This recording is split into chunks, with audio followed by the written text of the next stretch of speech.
Bonjour à tous, j'espère que vous allez bien. Aujourd'hui, le challenge concerne une chambre d'ado et une salle de bain.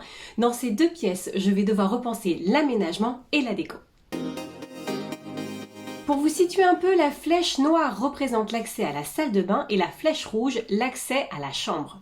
La propriétaire m'a fixé comme objectif de créer une chambre plus organisée, plus fonctionnelle, avec un bel espace de travail.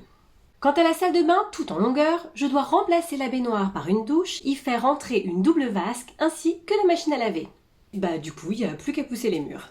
Et avant de commencer, l'indispensable planche d'ambiance qui va me permettre de faire valider par la propriétaire l'univers dans lequel j'ai décidé de plonger ces deux pièces. Et je commence par la salle de bain. Dans l'état actuel, c'est quasi impossible de faire entrer dans cet espace tout ce que souhaite la propriétaire. Je décide donc de restructurer légèrement l'espace et vous allez voir, ça va faire toute la différence. Je monte une cloison près de la porte pour le rangement et je change le carrelage au sol pour un carrelage effet carreau de ciment au motif plus contemporain et plus doux. Une fois le sol changé, j'attaque l'agencement. Je me sers de la cloison près de la porte pour créer un espace buanderie et rangement que je viens refermer avec deux portes miroirs. L'option miroir me permettra d'agrandir visuellement l'espace et de jeter un coup d'œil de plein pied avant de sortir de la salle de bain.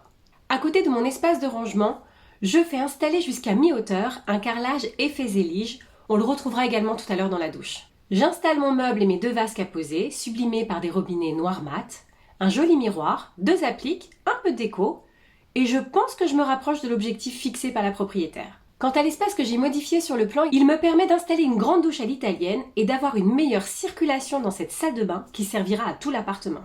Et maintenant, place à la chambre d'ado. Alors vous le savez, quand je retravaille des espaces dédiés aux enfants, je n'aime pas créer des ambiances qui vont figer justement l'enfant dans le temps ou dans un certain âge. Du coup, je respecte évidemment les besoins, mais j'essaie de faire quelque chose d'évolutif qui va perdurer dans le temps pour éviter de changer la déco tous les ans.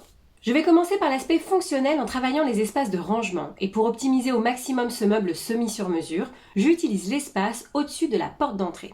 Concernant les murs de la chambre, je choisis un joli verre amande que je vais mettre en soubassement sur la quasi-totalité de la pièce. J'ajoute un peu de déco qui fera également office de rangement et je passe à l'espace de travail sur lequel j'ai fait une grosse promesse, c'est-à-dire créer un espace de travail fonctionnel déco qui donne envie de s'y installer. Ici encore, je décide d'utiliser tout le pan de mur, y compris l'espace sous la fenêtre.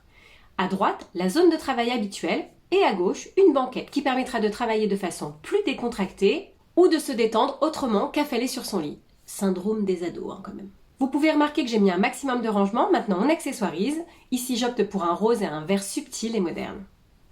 Enfin, place à l'espace nuit. Sur le mur qui fait face à l'entrée de la pièce, j'opte pour un papier peint panoramique qui viendra casser le côté linéaire du soubassement pour offrir à l'espace nuit un aspect plus cocooning. Je fais installer une tête de lit, suffisamment épaisse pour recevoir de la déco. J'installe le lit face à la fenêtre et je choisis un joli linge de lit en accord avec la déco et les couleurs de la pièce. Sans oublier l'éclairage général avec une jolie suspension un peu bohème et bien sûr des lumières d'appoint pour la lecture côté tête de lit. Et maintenant, place aux photos 3D réalistes.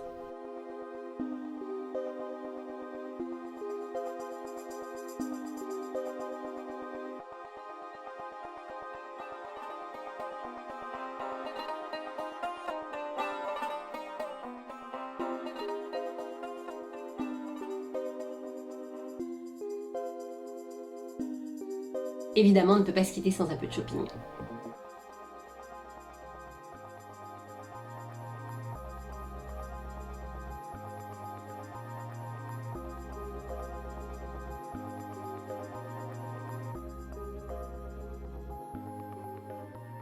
J'espère que cette réalisation vous aura inspiré ou encore donné quelques idées. Je vous dis à très vite dans On parle déco avec la Banque Postale.